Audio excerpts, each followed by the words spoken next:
文渊在我这儿喝都睡着了，你和孩子别等他了。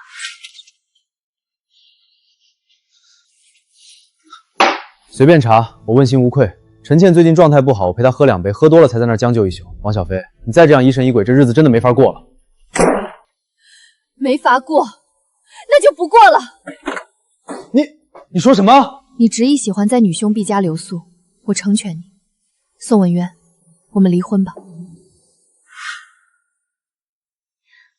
浩浩乖，在学校要听老师话。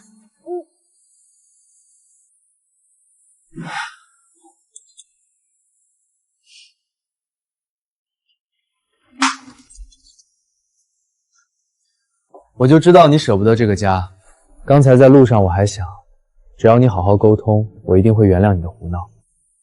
老婆，这辈子我真没娶错人。对了，儿子呢？你没娶错人，是我嫁错了人。儿子累了，在房间休息。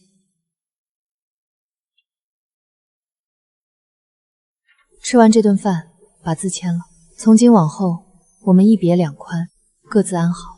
王小飞，你到底要闹到什么时候？我跟你解释过无数次，最近公司大裁员，我头上的项目压力大的快把我压垮了。我只是找陈倩喝酒散散心，喝多了留宿纯属意外。我们之间清清白白，没有任何越界行为。我如果真的对她有意思，当初何必费尽心思娶你？在你眼里，我就是这种不顾家的人吗？费尽心思娶我，宋文渊，别把自己说的那么深情。陈倩当年一心要嫁入豪门，看不上你。若不是她现在婚姻破裂，她根本不会回头纠缠你。是她落魄了，才轮得到你这个备胎。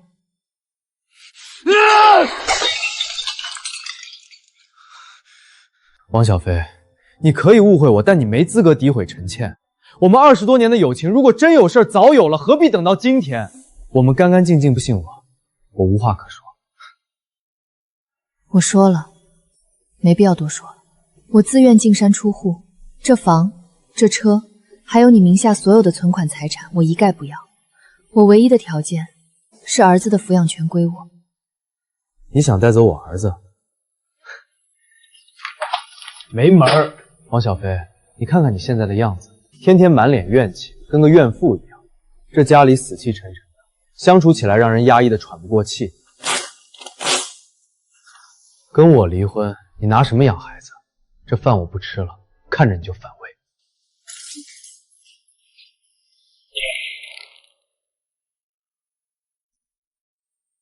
为一个边界感全无、漠视家庭的男人流泪，王小薇，你不值。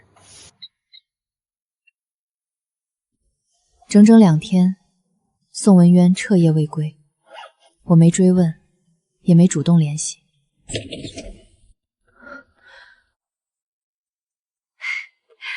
嫂子，好久不见啊！你怎么会有我家钥匙？文渊给我的呀。他说这2天不想回来，看着某些人的脸色就心烦，让我过来帮他拿几套换洗衣物，顺便接浩浩出去吃西餐。浩浩，爸爸在外面餐厅等着呢，想不想爸爸？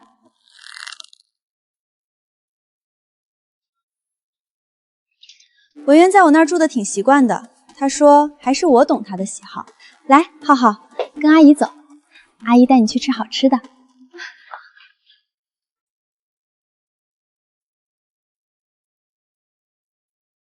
我不去，我不喜欢阿姨。浩浩，阿姨给你买了好吃的，跟阿姨走吧，阿姨带你去爸爸那儿。我不吃，你走开。王小飞，孩子才多大你就教他敌视我？你天天在他耳边说我坏话吧？你看看你把他教成什么样了？你这种满心怨气的女人配当妈妈吗？孩子天生会分辨善恶，若是你言行端正，他不会无端反感你。陈倩，这里是我家，不欢迎不三不四的人，请你离开。你家？王小飞，你太天真了，用不了多久，这个家，这个男人，甚至你现在的头衔都不会是你的。这2天，文渊一直住在我那里，他可是一次都没提起过你。所以呢？所以他的心早就不在你身上了。你们这名存实亡的婚姻早就该到头了。我不妨直白告诉你，我和文渊20多年的感情早就超越了普通朋友关系。只要我想要，你随时都会被我替代。既然你这么笃定，那就看看谁能笑到最后。文渊是我青梅竹马，20多年前我们就形影不离了，你算什么？说完了吗？你上段婚姻失败，在豪门遭遇背叛，过得不如意，所以你处心积虑地介入我的家庭，想通过这种报复式掠夺来找回你那点可怜的尊严。你不是爱宋文渊，你只是见不得别人幸福。可惜宋文渊被你那点眼泪蒙蔽了双眼，看不清你那点阴暗自私的烂心思。王小飞，你少在这里胡说八道！你凭什么调查我？你个疯女人！王小飞，你在干什么？文渊，你终于回来了！我真的只是想来帮你拿2件衣服，我没想吵架的。可嫂子一直抓着我不放，她骂我，针对我，还教导浩浩说我是坏人，让孩子讨厌我。倩倩，告诉我，是不是受委屈了？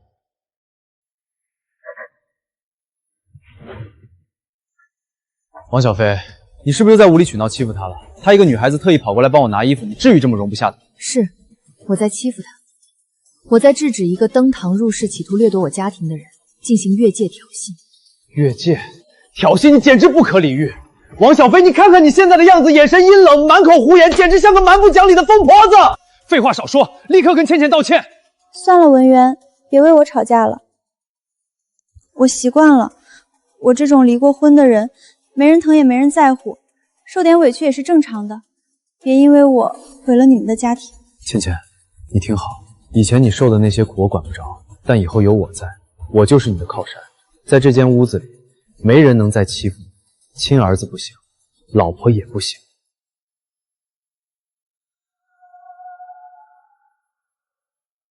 我再给你最后一次机会，立刻马上给倩倩跪下道歉。道歉？宋文渊，你睁大眼看看他那副恶心的嘴脸。王小飞，是你逼我的！你既然这么冥顽不灵，那就别怪我不念夫妻情分。倩倩，不用顾念什么狗屁情面，他怎么羞辱你的，你今天就怎么还回来，尽管教训他，出任何事我担着。文渊，这不太好吧？嫂子毕竟是……我说让你打。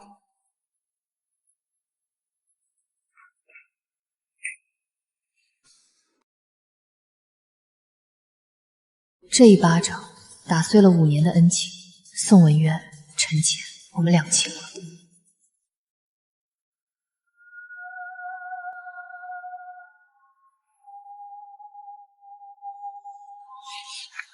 现在你满意了？记住你今天做的事，王小飞，以后不准你再动陈倩一根头发，不准再欺负她，否则我对你绝不客气。5年了，我以为包容能换来尊重，懂事能换来真心，可到头来5年的付出，只换到这一记耳光。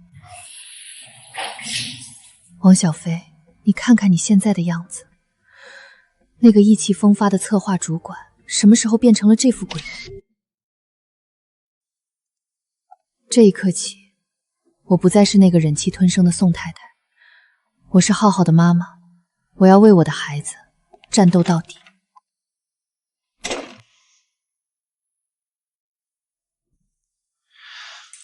姑娘，这是被家暴了吧？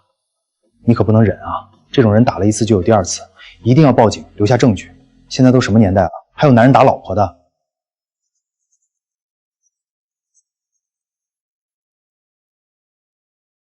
拿着。要是回去觉得头晕、恶心，一定要立刻回来复查，怕有轻微脑震荡。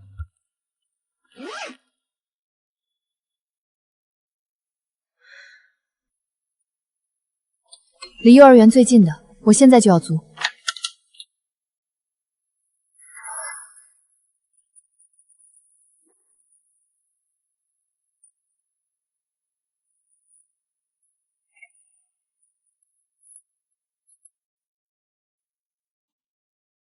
妈妈，别走，别丢下浩浩。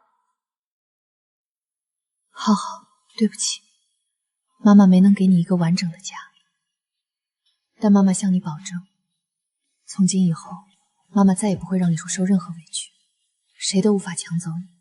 妈妈会守护你一辈子。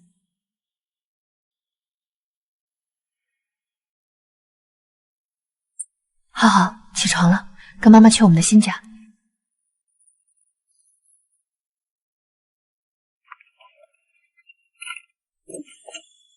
青春为了过往，梦想碎于现实。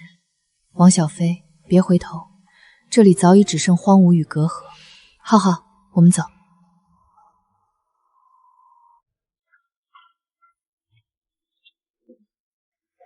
王小飞，你闹够了没有？放着好好的大房子不住，非要带着孩子来这种简陋的地方受罪。浩浩才5岁，你就让他跟着你在这种狭小环境里受委屈？赶紧把行李收拾了，跟我回家。看在儿子的份上，我可以大度包容，当做什么都没发生过。你依旧可以安稳生活，别再挑战我的耐心。跟你回去，回到那个早已变质的家吗？宋文渊，我不会跟你回去的。我们之间已经没什么好说的了，离婚。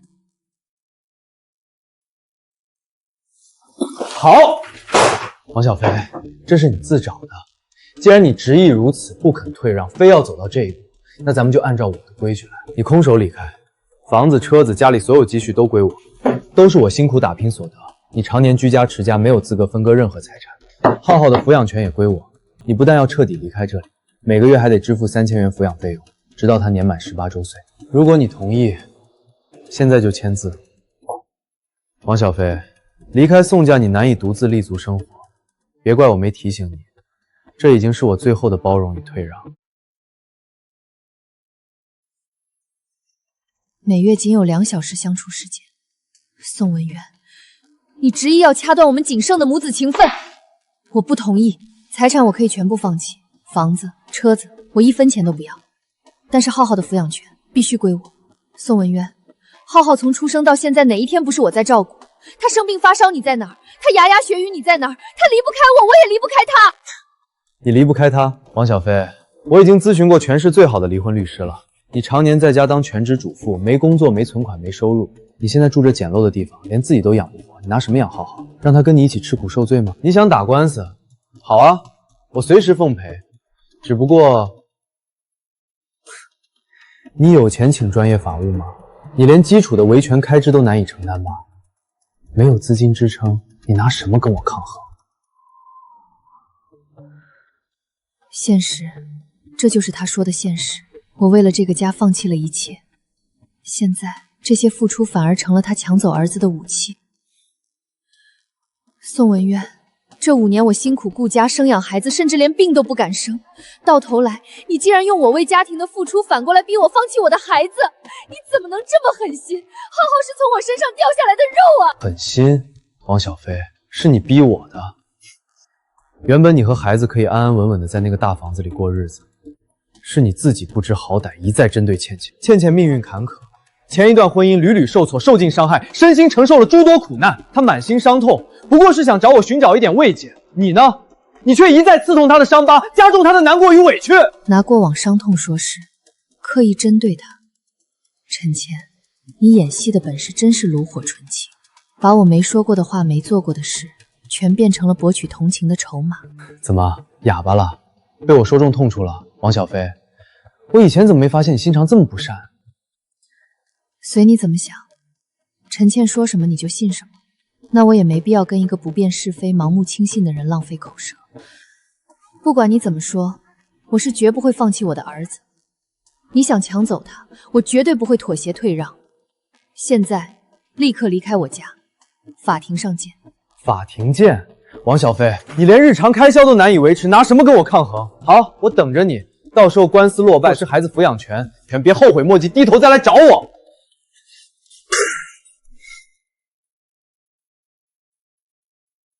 李律师，这是我全部的积蓄，我只有这些了，我一定要争取回浩浩的抚养权。王女士，我仔细听完了你的叙述，也核对了全部证据。我必须实话实说，你目前的诉讼处境非常不利。根据我法典规定，抚养权判决有一套刚性原则，不满2周岁的，原则上归母亲抚养。我照顾了浩浩5年，每一天每一夜，难道这些真心付出都不算数吗？现在想打赢官司，需要的是当下的综合保障能力。王小飞，现实的落差往往比想象中更加残酷。王女士，咱们面对现实吧。浩浩今年5岁，法院在判决抚养权的时候，会进行全方位的综合比对评估。第一，对方有高薪稳定工作，名下有房有车，整体经济基础远比你优越。第二，你目前暂无工作，没有稳定收入，也没有固定住所。在法院综合评判中，现阶段的你很难给孩子提供独立的居住成长空间。最致命的问题是，你手里的朋友圈截图和留宿录音只能证明宋文渊与陈倩关系往来亲密，仅属于个人道德层面的瑕疵问题，无法作为有效胜诉证据。他们无法证实对方存在实质性过错，也不足以判定对方不适宜抚养孩子。法律讲究完整的证据链，而非个人委屈。以目前情况来看，你本次一审胜诉的概率微乎其微。那我该怎么办？李律师，难道我真的只能眼睁睁看着他们带走我的孩子？李律师，求求你帮帮我！浩浩是我的全部寄托，没有他我真的撑不下去。就算只有1%的希望，就算要我付出全部代价，我也要试试。只要能留在浩浩身边，让我做什么都行。好，既然你有这份决心，我会尽我最大的努力帮你争取孩子的抚养权。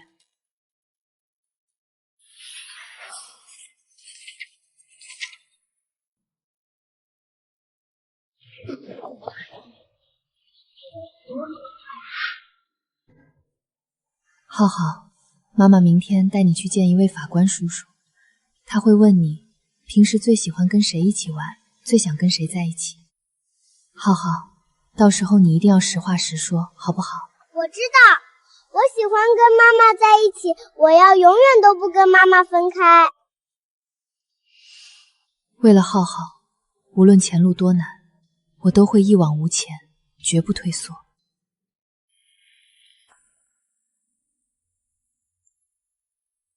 法官大人，这是被告名下的房产证明，这是近1年的银行流水记录，以及公司开具的年度优秀员工证明。事实清晰明确，王小飞5年未有工作收入，无稳定经济来源，无法保障个人基础生活与相关权益，又如何能够保障未成年人的稳定成长与基本生活？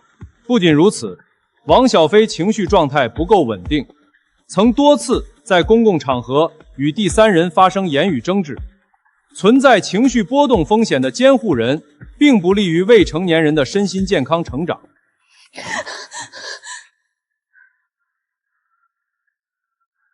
法官大人，刚才对方律师口口声声提到抚养能力，难道照顾孩子的唯一标准就是存折上的数字吗？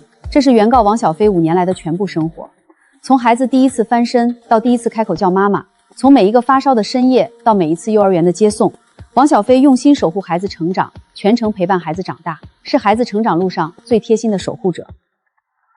反观被告宋文晕，5年来缺席了孩子几乎所有的成长瞬间。孩子需要的不是冰冷的物质条件，而是朝夕相伴、真实温暖的亲情守护。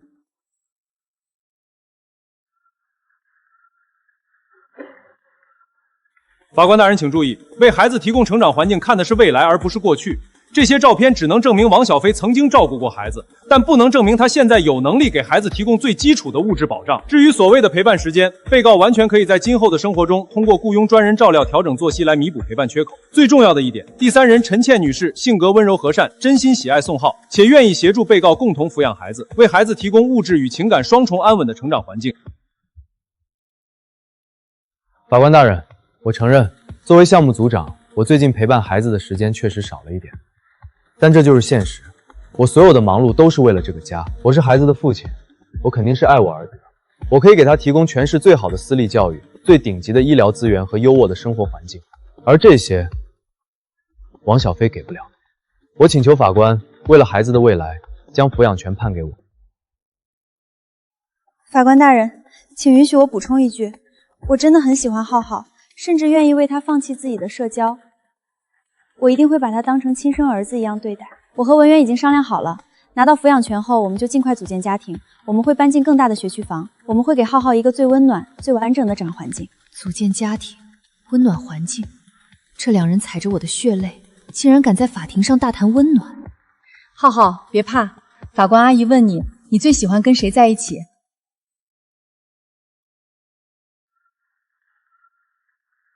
我要跟妈妈，我不要跟别人走，妈妈别丢下我。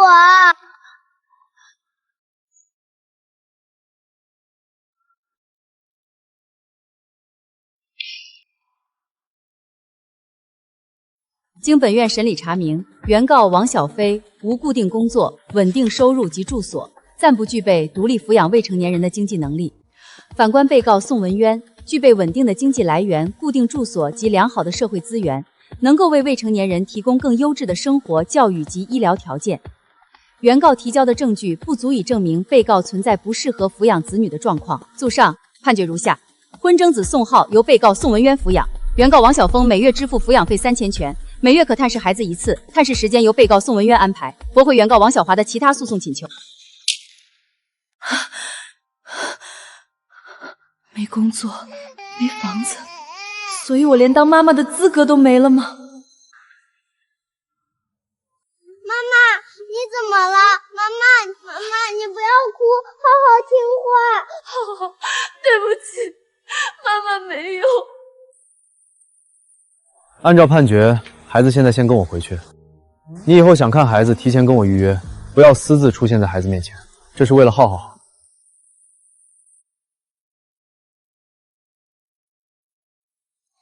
文渊，别在雨里待着了，我们带浩浩去吃他最爱吃的草莓蛋糕吧。那家店我早就订好位子了。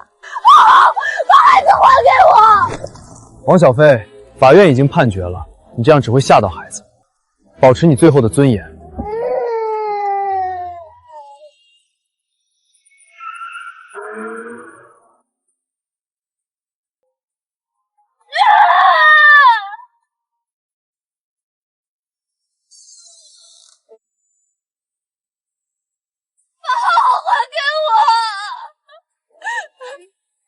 我有个朋友开了家新媒体公司，正在急招文案编辑。虽然工资不算顶尖，但胜在时间灵活，方便你以后照顾浩浩。我已经跟他打过招呼了，他知道你的能力。你明天下午3点准时过去面试。林姐，真的太谢谢你了，我以为我再也站不起来了。小飞，别说傻话，你当年的策划能力在圈里是拔尖的，你那么有才华，肯定没问题。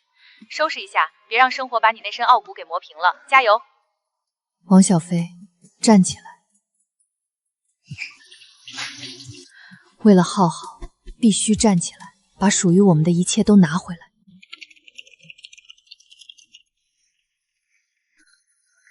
浩浩，再等等妈妈。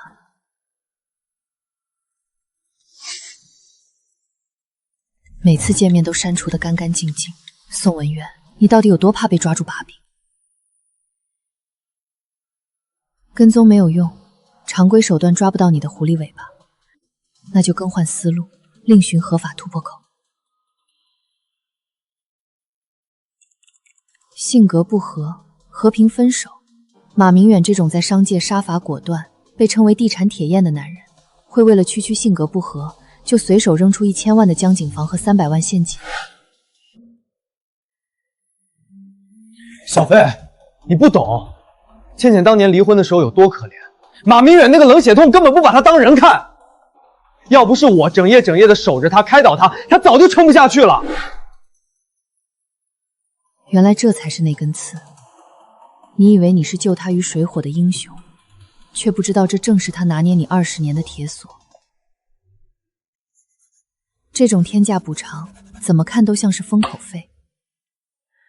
陈倩当年的婚姻，绝不像她表演出来的那么凄惨。她嫁给马明远，恐怕从一开始就是一场明码标价的掠夺。马明远肯定也有他的苦衷。既然大家都是被陈倩算计过的受害者，敌人的敌人就是朋友。马明远，既然你也是那个被蒙在鼓里的冤大头，那我们就聊聊陈倩的真面目。女士，我说了多少遍了，这里是私人官邸，没有预约谁都进不去。我找锦绣地产马先生，我真的有非常重要的事情，关于陈倩。又是找马董谈陈小姐的，这种借口我一天听800遍，赶紧走。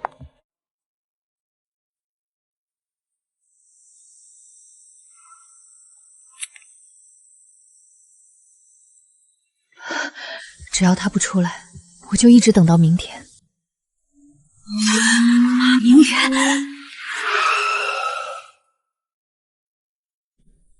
你是谁？为什么拦我的车？马先生您好，我叫王小飞，我有非常重要的事情要跟你说，是关于陈倩的。上车说。我和陈谦已经离婚3年了，我对陈谦的事情没兴趣。你有什么话最好长话短说。马先生，我知道你不想提起陈谦，但陈谦他不仅伤害了我，也关系到你的尊严。你难道不好奇当年陈谦为什么会突然跟你离婚吗？陈谦对外宣称是和平分手，拿走了你1000万的房产和300万现金，但你不觉得这件事情太蹊跷了吗？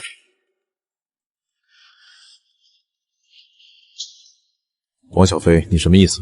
把话说清楚。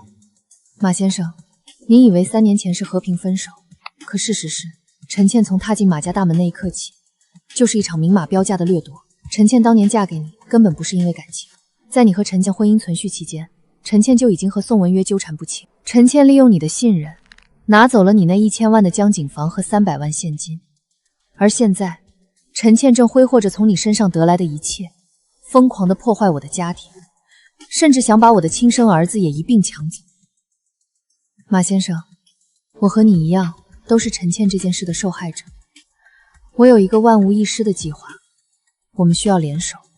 我需要一笔启动资金，用来委托最专业的调查机构进行合法取证。第一，我要收集陈倩和宋文渊婚内出轨、非法同居的铁证。第二，我要深挖宋文渊在建筑公司任职期间所有的违规行为。事成之后，你可以凭借这些实锤证据提起诉讼，追回那套江景房和300万不当得利，维护你身为男人的尊严和合法权益。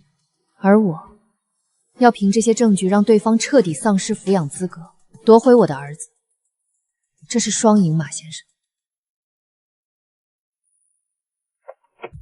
好，我答应你。我不仅要一个真相，更要他为当年的贪婪付出代价。我先给你转20万，这笔钱用来雇佣取证，如果后续不够，随时跟我说。我认识一家靠谱的调查机构，负责人叫张强，我把联系方式发给你。张强做事严谨，最重要的是，张强拿到的每一份证据都会在法律红线之内，确保法院绝对采纳。希望你能成功，别让我的钱打水漂，早日夺回宋浩。浩浩，等着妈妈，妈妈手里现在有底气了，妈妈一定会把那些伤害你的人逐一追究责任，讨回公道。王女士，马先生已经跟我打过招呼了，能彻底查实两人问题，固定完整事实的映射实证。既然要做，就要做绝。根据你提供的信息，我给你制定了2套并行的调查计划。第一，是宋文渊的职业前途。宋文渊担任项目部组长期间，正是锦绣地产项目资金流最庞大的时候。我会派人渗透进宋文渊所在的建筑公司，全面彻查宋文渊在职期间的所有账目。只要宋文渊拿过1分钱回扣，或者挪用过1分钱公款，我就能固定完整证据，让他依规承担对应责任。第二，是宋文渊和陈倩的男女关系。这种女兄弟的幌子骗不了我，我的人会全天候盯死宋文渊和陈倩，所有的入住轨迹、共处记录以及亲密往来影像素材，我都会1分不差收集到位。王女士请放心，我这里出来的东西全部严格遵守法律红线，所有的视频、音频都会保留原始载体和物理编号，我会确保这些证据在法庭上是绝对合法、无法推翻的铁证。那就麻烦你了，张经理。不用客气，这是我的工作。王女士回去等消息吧，有任何进展，我都会第一时间通知你。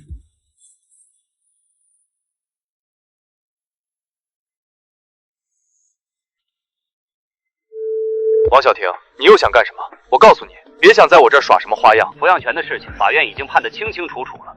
你要是识相，就赶紧把抚养费准备好，法律怎么判，你就得怎么执行。我不是来跟你吵架的，我只是想浩浩了，我想看看他。我向你保证，我看完就走，我绝对不会带走他，更不会打扰你们现在的正常生活，行吗？好吧，看在你还算老实的份上，明天下午3点你到家里来，记住，你只有半个小时的时间，看完立刻给我走人。好，谢谢你。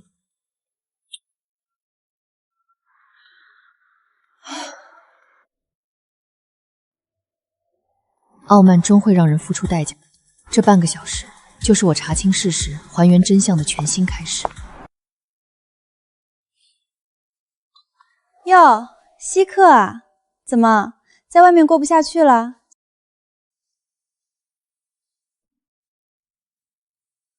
浩浩呢？在房间里玩呢。宋文渊发了话的，给你半个小时，时间到了赶紧走，别在这里碍眼，打扰我们一家人的清静。妈妈，终于来看看我了，我还要多想你啊，妈。妈妈也想你，浩浩，妈妈天天都在想你。告诉妈妈，最近在这里过得好不好？每天有没有好好吃饭？妈妈，浩浩过得不好，陈阿姨她从来不陪我玩，也不准我吵。爸爸每天都很晚才回来，他回来就只顾着和陈阿姨说话，根本不理浩浩。妈妈，我想跟你在一起。他们有人给浩浩讲故事吗？没人在乎我没有给浩浩讲故事，浩浩怕黑，经常睡不着，闭上眼就想妈妈。妈妈，你带浩浩走吧，浩浩想跟你回家。时间到了，王小飞，你该走了。浩浩乖，妈妈先走一步，你听妈妈话，妈妈很快就会来接你，相信妈妈，以后再也不会让浩浩受任何委屈了。妈妈不要走，妈走，带浩浩一起走。好了，浩浩别闹了，妈妈还有工作，下次再来看你。怎么样，看清楚了吗？浩浩跟着我们，过得比跟着你这穷酸亲妈好100倍，别白费心思了。识相的就赶紧签字，彻底从文渊的生活里消失。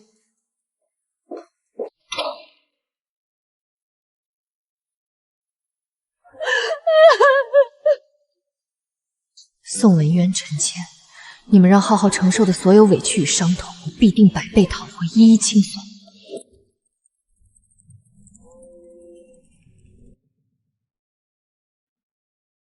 王女士，好消息，收网了。我们挖到了宋文渊的重磅证据，多名曾被他打压的同事签署了举报信。宋文渊在担任项目部组长期间，利用审批权多次违规收供应商巨额款项，累计金额高达270。完整的银行流水、转账记录，还有那些供应商的认罪口供，我们全都拿到了，证据确凿，铁证如山。宋文渊这辈子都别想再翻身。太好了，终于抓到他的把柄了。还没完，我们还查到了宋文渊和陈倩在全市5家不同酒店的入住记录，以及他们在城南秘密租房同居的视频监控。这些实锤足以证明他们长期保持超出正常亲友的密切往来关系。张经理，真的太谢谢你了，你帮了我的大忙。分内的事，所有证据我已经加密脱门整理完毕，马上发到你的私人邮箱，请查收。270万，宋文渊，你为了给他最好的生活，还真是敢伸手啊！抛弃妻子，赶尽杀绝。宋文渊，你以为你赢了？现在该轮到你把欠我们母子的一寸一寸吐出来。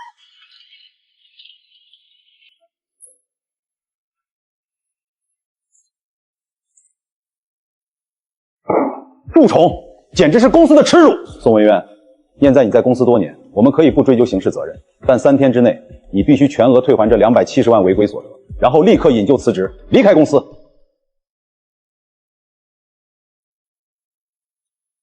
没事，只是暂时失业。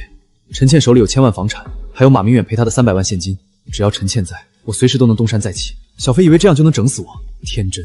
等我找陈倩周转一下，换个公司，我依旧是那个风光的宋文渊，一切都会好起来的。倩倩，我出事了，我被辞退了。公司查到了那些回扣，王主任让我3天内必须全额退还。倩倩，我现在不仅身无分文，还欠了270万的债。什么？你失业了，还欠了270万？你是不是疯了？这种事情你怎么敢做？270万，你这是要把天捅破吗？我也不想的，肯定是有人在背后针对我，不然公司怎么会突然查得这么死？倩倩，我现在只有你了，你手里有1000万的房产，还有马明远给的300万，你先帮我把这个窟窿补上，等我换个地方重新开始，我一定拼命赚钱，加倍还给你。帮你还钱？凭什么？我凭什么拿自己的命钱给你还债？你搞清楚，我的钱是我自己的，那是我离婚受了多少罪才换回来的。你现在没工作、没存款、没前途，就是一个背着巨债的废物。难道你指望我倒贴钱养你一辈子吗？倩倩，你怎么能这么说？不是说好了吗？等我离了婚，等一切安稳了，我们就去领证，我们就去结婚。你亲口说过永远跟我在一起，无论发生什么都不分开。结婚？宋文渊，你照照镜子看看自己现在的德行，拿什么跟我结婚？现在的你连自己都养不活，连那个270万的窟窿都堵不上，一个负债累累的失业游民还想让我嫁给你，让我跟着你去吃路边摊住地下室？做梦吧，宋文轩！我告诉你，我这辈子只过好日子，我可不想跟着你一起吃苦。你自己捅出来的烂腿子，你自己收拾。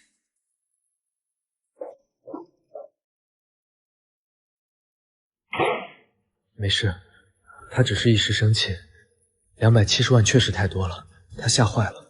等他消了气，等他冷静下来，一定会回来的。他那么爱我，他不会丢下我不管的。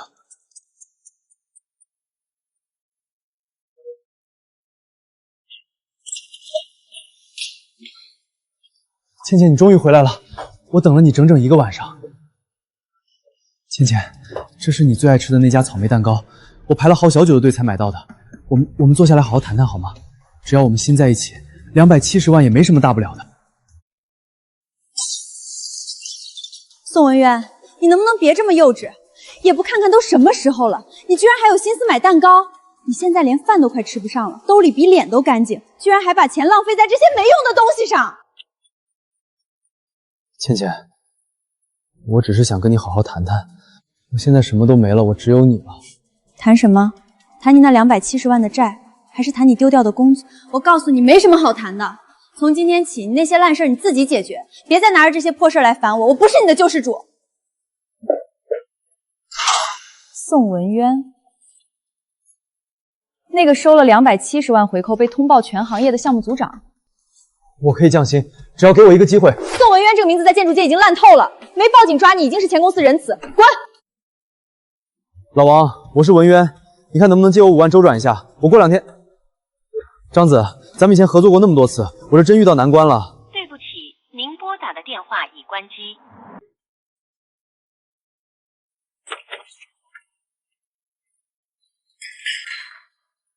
倩倩，你又出去，浩浩还没吃饭。吃饭你自己去做啊，宋文渊。看看你现在这副烂泥扶不上墙的德行，整天在家抽烟喝酒，跟个废物有什么区别？我可不想在这种猪圈里待着，我的圈子里全是大老板，谁像你一样连份工作都找不着？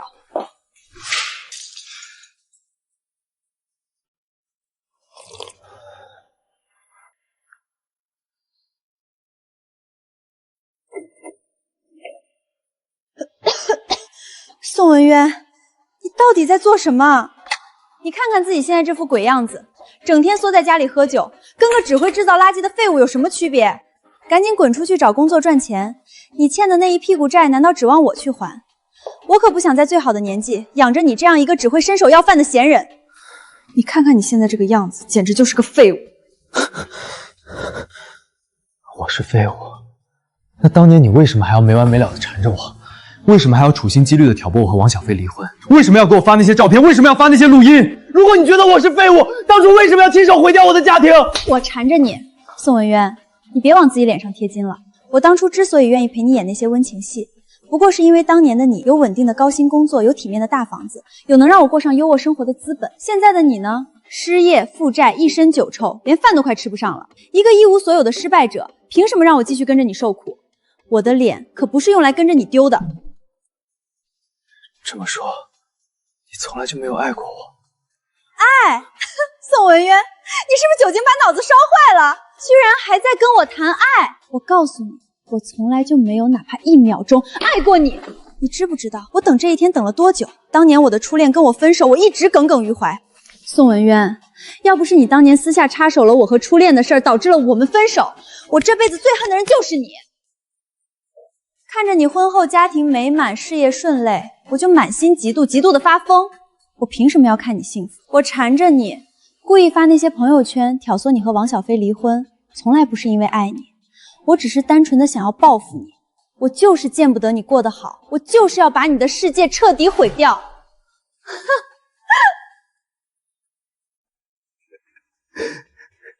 你记恨了这么多年，为了这个，你处心积虑毁了我的家。可惜陈倩，你从一开始就记错了所有事。你所谓的复仇，从头到尾就是一个笑话。当年你的初恋根本不是我逼走的，是他主动爱上了别人，可他又怕你纠缠闹事，怕你毁了他的前途，影响学业。他求我帮忙演一场恶人戏，假装是我逼走了他，好让你死心。我从来没有刻意拆散过你们。不可能！你骗我！你是为了报复我才编出这种鬼话！你骗我！我没有骗你，你这种人不值得我再编任何谎言。他现在就在上海，已经结婚生子了，过得很幸福。如果不信陈倩，你大可以亲自去问他，问问他当年是怎么嫌弃你，怎么求我带他走的。误会，竟然只是个误会。我为了一个误会，毁了自己，也毁了所有人。我真是天底下最蠢的人！我放着温柔顾家、真心待我的妻子不要，我放着安稳美满的家庭不要，我偏偏被你这个满心算计、满腹怨恨的人蒙蔽了双眼。陈倩，你根本没有心！为了你，我亲手赶走了我老婆，我还一时糊涂伤害了我的亲生儿子。宋文言，你真是瞎了眼，你真是糊涂至极呀！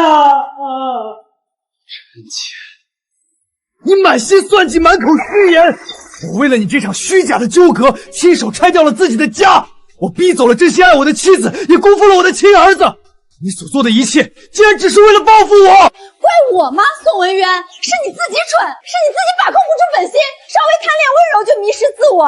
哪怕没有我，你也守不住那个家，因为你骨子里就是自私懦弱。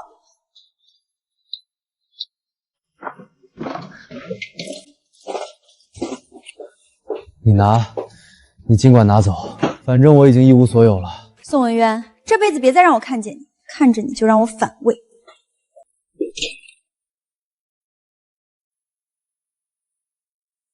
小飞，我到底都干了些什么？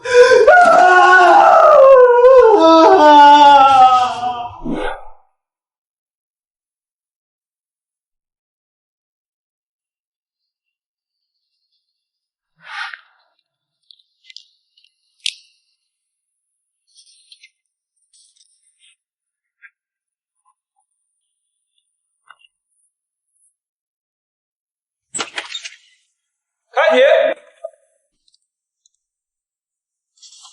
法官大人，这是被告宋文渊与他人外出入住备案记录，以及城南隐秘居所共同生活的监控截图。事实证明，宋文渊在婚姻存续期间长期违背婚姻忠诚底线，更严重的是，其在职期间利用职务违规牟利，涉及大额资金往来，已被任职公司正式开除。一个丧失职业底线、品行不端的男人，根本无法给未成年人树立正确的价值观。这是邻居拍摄的监控，在宋文渊监护期间，孩子每天只能自己煮白粥，衣着脏乱，体重在短短3个月内下降了5斤。我亲眼看见大半夜的家里黑灯瞎火，孩子就在阳台上哭着喊妈妈，家里的大人进门只顾着打理自己，根本不管孩子，不给孩子饭吃。浩浩以前很开朗的，可最近半年他身上总有异味，明显是长期缺少家人细心照料。传未成年人宋浩出庭。浩浩，别怕。浩浩，法官阿姨问你，你心里最想跟谁在一起？我想跟妈妈在一起，跟妈妈在一起，浩浩才能吃到热饭；跟妈妈在一起，浩浩才开心。经本院审理查明，原审被宋文渊在婚姻存续期间与他人存在不正当关系，且因职务违规被单位开除，品行不端。其同居女友陈倩在监护期间严重疏于照顾未成年人，不利于未成年人的身心健康成长。反观原审原告王小飞，现已找到稳定工作，有固定收入及住所，且多年来长期陪伴照顾孩子，与孩子感情深厚。综合考量双方抚养能力、条件及未成年人健康成长之原则，本院判决如下：撤销原审判决。婚争子宋好的抚养权变并为王小飞所有，宋文每月支付抚养费3000元，直至孩子年满18周岁。宋文嫣享有探视权，探视时间由双方协商确定。休庭。妈妈，我们终于可以回家了。浩浩，妈妈带你回家。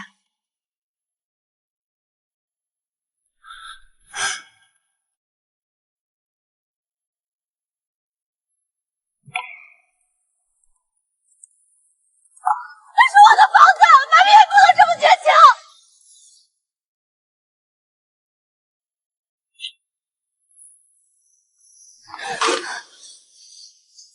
干不干了？不想干了，不想干就趁早走人，磨磨蹭蹭的。我们回家吃红烧肉吗？好，妈妈给浩浩做最爱吃的。